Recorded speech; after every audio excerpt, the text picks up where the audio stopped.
सप्ताश्वरथमारूढं प्रचण्डं कश्यपात्मजं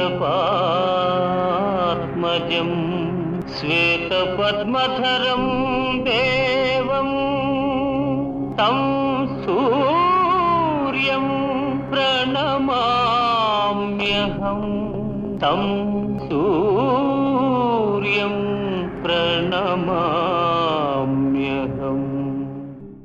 ఇది మనకి జానపద గాథల్లో బ్రహ్మవేర్త పురాణంలో సూచించింది. అందుకని ఆమెకి అప్పుడు అనుగ్రహించాడు. ఇది మను ఆలోచనే, మను తపసే అన్నదానికి.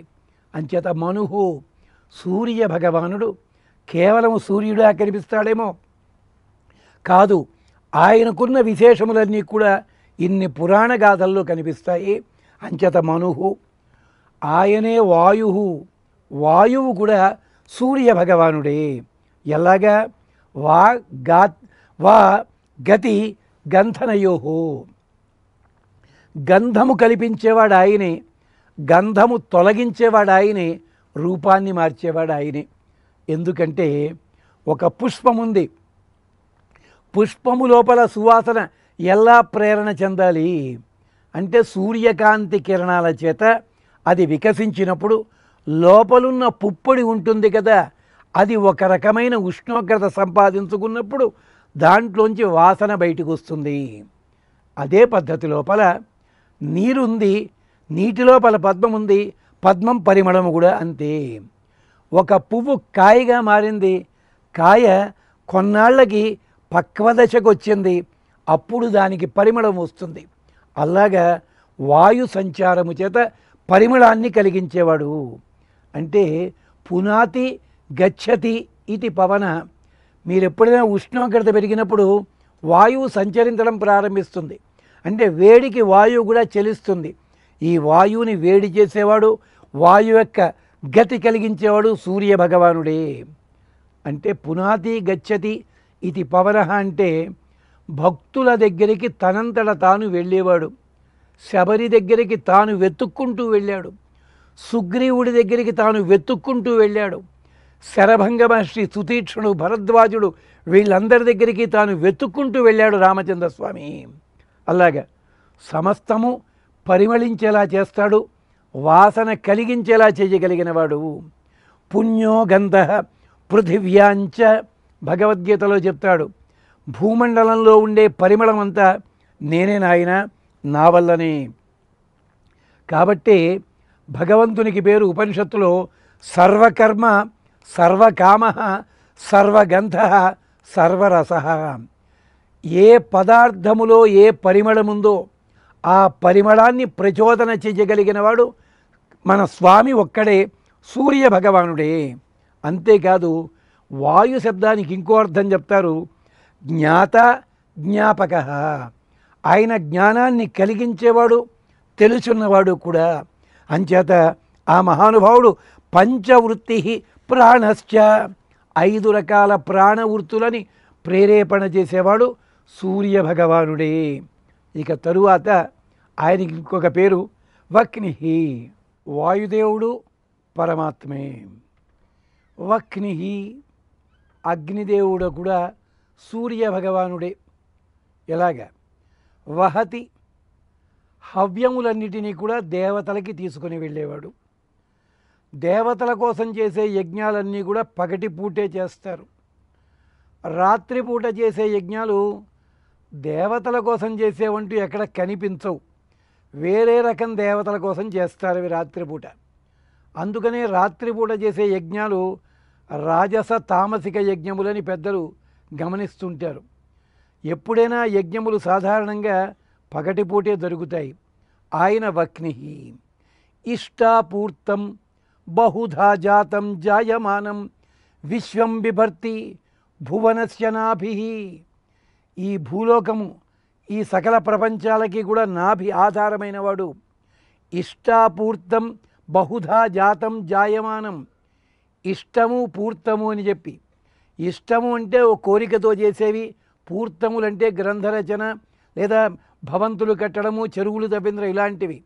ఇలాంటి వాటన్నిటికీ బహుధా జాతం వీటిని అనుసరించి వచ్చే రకరకాల కార్యక్రమాలకి, అంతేకాదు జాయమానం చేద్దామనుకుంటున్న వాటికి అన్నిటికీ కూడా మూలం ఎవరు? అగ్నిదేవుడే. అందుకనే మన వాళ్ళు కార్యక్రమం ప్రారంభంలో దీపజ్వాల వెలిగించండి, దీపాన్ని వెలిగించండి అంటారు. ఎందుకు వెలిగిస్తాడో వెలిగించేవాడికి తెలియదు. బూట్లు వేసుకొచ్చి వెలిగించేస్తుంటాడు దీపాలు. దీపం వెలిగించడం శుభకార్యము. అలాంటి దాన్ని బూట్లు అలా వేసుకుని వెలిగించచ్చునా? చెప్పేవాడు లేడు, చెప్తే వినేవాడు అంతకంటే లేడు. ఇది ఏమిటి అర్థము? ఒక శుభకార్యం జరుగుతుంటే మొట్టమొదటిగా రావాల్సిన వాడు అగ్నిదేవుడు, ప్రధాన దేవత. అందుకోసం అలాగే గృహప్రవేశం అంటారు. దాని ఆంగ్లంలో ఏమంటుంటారు? హౌస్ వార్మింగ్ సెరమనీ అంటారు. అంటే కొంపకి నిప్పెట్టడం అని అర్థం అన్నమాట. అది దాని అర్థం అది కాదు. హౌస్ వార్మింగ్ అంటే అది శీతల దేశాల్లో గృహప్రవేశం అంటే ఇంటి లోపల, ప్రధాన గది లోపల, గోడ లోపల గూడు ఉంటుంది. ఆ గూడులో నిప్పు నెగళ్ళు వేస్తారు. నెగడు వేస్తే ఇల్లంతా వేడెక్కుతుంది. అంటే ఇంట్లో ఉండడానికి వీలుగా ఉంటుంది. అది హౌస్ వార్మింగ్ సెరమనీ. అది పట్టుకొచ్చి తెలుగులో గృహప్రవేశానికి వాడుతుంటారు. మన ఇళ్లలో గృహప్రవేశంలో మంచి తీర్థం పట్టుకెళ్ళాలి, మంచి కలశం, అది పద్ధతి. సరే ఉంచండి. మొత్తం మీద అగ్నిదేవుడు శుభకార్యాలకి క్షేమకరుడు కాబట్టి విశ్వం బిభర్తి భువనస్యనాభి తదేవాగ్ని తత్ వాయు తత్ సూర్య తత్ చంద్రమా. వేదం చెప్తోంది ఆయనే వాయుదేవుడు, ఆయనే చంద్రుడు, ఆయనే అగ్ని. వహేర్హి వక్ని, తన మహిమను తన యందు ఉంచుకున్నవాడు అగ్నిదేవుడు. అదిట. అందుకని అసలు ఈ మహిమంతా ఎవరి వల్ల ఉందండి? ఓ కుర్చీ నిలబడి ఉంది అంటే నేల మీద ఉంది, లేదా శిరస్సు ఉంది, మొండెం మీద ఆధారపడి ఉంది అంటే దేనికైనా ఓ ఆధారం కావాలి. అగ్ని గొప్పతనము దేంట్లో ఉంది అని అడిగారు. స్వే మహిమ్ని, తన మహిమలోనే తానుంటాడు ఆయన. అందుకని స్వస్మిన్ సర్వం సారం వహతి ఇది వక్ని. తన శక్తినంతా కూడా తనలోనే ఉంచుకునేవాడు, ప్రేరేపణ చేసేవాడు గనక వక్ని. ప్రజాప్రాణ ప్రాణాత్ వాయురజాయత. మనకి వేదం చెప్తూనే ఉంది ప్రాణం కూడా సూర్య భగవాన్ నుంచే. ప్రజలకు ప్రాణము. శృతి చెప్తుంది కో హ్యేవాన్యాత్ క ప్రాణ్యాత్ యదేశ ఆకాశ ఆనందో నస్యాత్. ఎవరి వల్లనైతే ఆనందం ఉంటుందో, ఎవరు లేకపోతే ఆనందం అన్నది లేదో, ఆకాశ స్వరూపుడైన భగవంతుడే లేకుంటే ఎవరు బతకగలరో ఆ సూర్య భగవానుడే ఈయన. ఆ భగవంతుడే సూర్యుడు. పుంసాం జీవరూపత్వాత్ ప్రాణం ఇత్యభిధీయతే. ప్రతి జీవిలోనూ కూడా ఒక చలనం కలిగిస్తాడు గనక ప్రాణము ప్రకృష్టముగా నడిపించేవాడు ఆయన సూర్యుడు. ప్రాణయతి సర్వాణి భూతాని. ప్రాణులన్నిటికీ కూడా కొత్త శక్తిని ఇస్తాడు. చూడండి, చంటి పిల్లల్ని పురిటిగది దాటి తీసుకురానివ్వరు. కానీ ఆ పిల్లలు ఏడుపు మొదలుపెట్టిన తర్వాత ఒక 3 రోజులు పోయిన తర్వాత వాళ్ళని కాసేపు నీరెండలో నిలబెడతారు. నీరెండలో అట్టే పెట్టాలి. ఆ సూర్య భగవాని కాంతి చేత వీళ్ళ లోపల కొత్త శక్తి వస్తుంది. పక్షులకి కూడా అంతే. పొద్దున్న నిద్ర లేవగానే కళ్ళు తెరవాలంటే కళ్ళు తెరిచేలా చెయ్యగలిగేది సూర్య భగవానుడి కాంతి. ఆది శబ్దము, ఆది భాజీని. అందుకని చెప్పి మనకి బ్రహ్మసూత్రాలలో ఒక తోడ చెప్తారు ప్రాణోస్మి ప్రజ్ఞాత్మ తం మాం ఆయు అమృతం ఇచ్చుపాస్వ. పరమాత్మ చెప్పాడు నేను ప్రజ్ఞాత్మ, ప్రజ్ఞ లోపల ఉండే స్వరూపాన్ని, ప్రాణాన్ని నేనే. అందుకని నన్ను ఆయువుగా, అమృతముగా ఆరాధన చెయ్యండి. అమృతం దేవానాం ఆయు ప్రజానాం ప్రాణ తథా అనుగమాత్. దేవతలకు ఎలాగైతే అమృతము కావాలో జీవులందరికీ ప్రాణం అలా కావాలి. ఇది కావాలంటే సూర్యుడు ఉండి తీరాలి. అందుకనే కవులు ఏదైనా సందర్భంలో ఒక ప్రముఖమైన వ్యక్తి ఏదో దెబ్బతిన్నాడు, మరణించాడు అంటే సూర్యుడు అస్తమించాడు అని ఉంటూ ఉంటారు. అంటే ప్రాణము పోవుటకి సంకేతం ఇది. ఒక భారతంలో కూడా ఒక తోట కర్ణుడు నేల కొరిగాడు. కర్ణుడు నేల కొరిగితే సూర్యుడు కూడా అస్తమించాట. అంటే చెప్పడంలో అంతరార్థం ఏమిటి? రెండూ ఒకేసారి జరిగాయని ఒక అర్థం. రెండో అర్థం ఏమిటి? కర్ణుడు సూర్యుడు కొడుకు కదా, కొడుకు మరణించేసరికి తండ్రి గారు నేలబడిపోయాడని చెప్పడానికి. ఇంకో అర్థం కూడా ఉంది. సూర్యుడు సముద్రంలో మునిగిపోయాట. దుఃఖ సముద్రమే కాదు, కొడుకు మరణించాడు గనక స్నానము చేయాలి గనక సముద్రం ప్రవేశించాడు. ఇలాగ సూర్యుణ్ణి ప్రాణముతో, అగ్నితో, వాయువుతో చెప్తుంటారు. ప్రజాయంతే జీవాత్మన ఇది ప్రజా. ప్రజలు అంటే ఎవరి వల్లనైతే బతుకుతారో అందుకని ప్రజలు. ప్రకృష్ట జనిమంతో విభూతి అధ్యాయ ఉక్త్వా దేవాశ్చ. ఐతరేయోపనిషత్తు చెప్పింది. సూర్య భగవాని వల్లనే ఇంత నిలబడి ఉంది. ఇదంతా ప్రాణము. తరువాత స్వామికి పేరేమిటి? ఋతుకర్త. ఋతువులని చేసేవాడు. వసంత ఋతువు, గ్రీష్మ ఋతువు, శరదృతువు, వర్ష ఋతువు, ఇలా ఋతువులు ఉన్నాయి. ఋతువులు అంటే వేసంకాలంలోనే సూర్యుడు వస్తాడనుకుంటున్నాం మనం. పొరపాటు.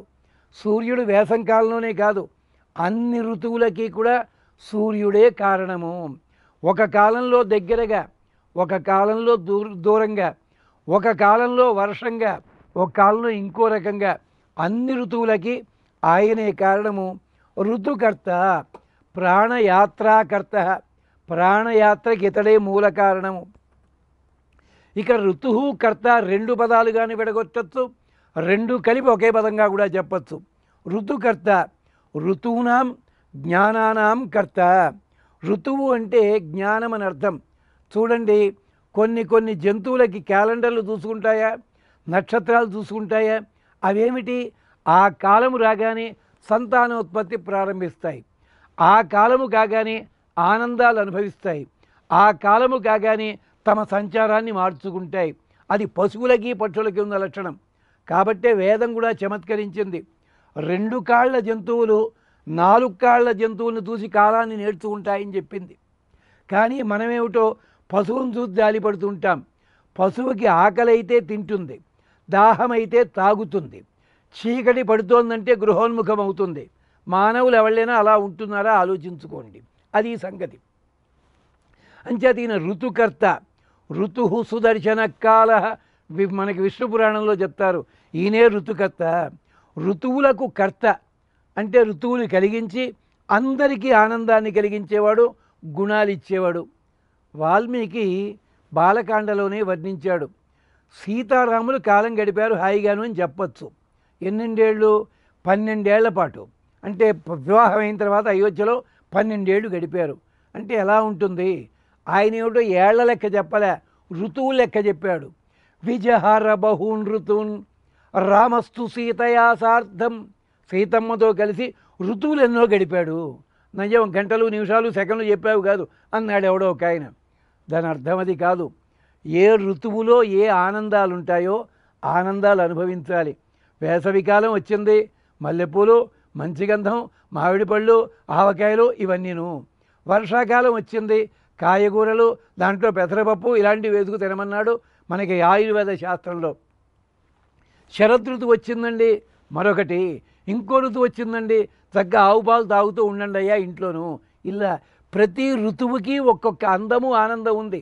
అంతే తప్ప వర్షం ఎక్కువ పడితే చచ్చిపోతున్నాం, వర్షాలు పడిపోతున్నాయి.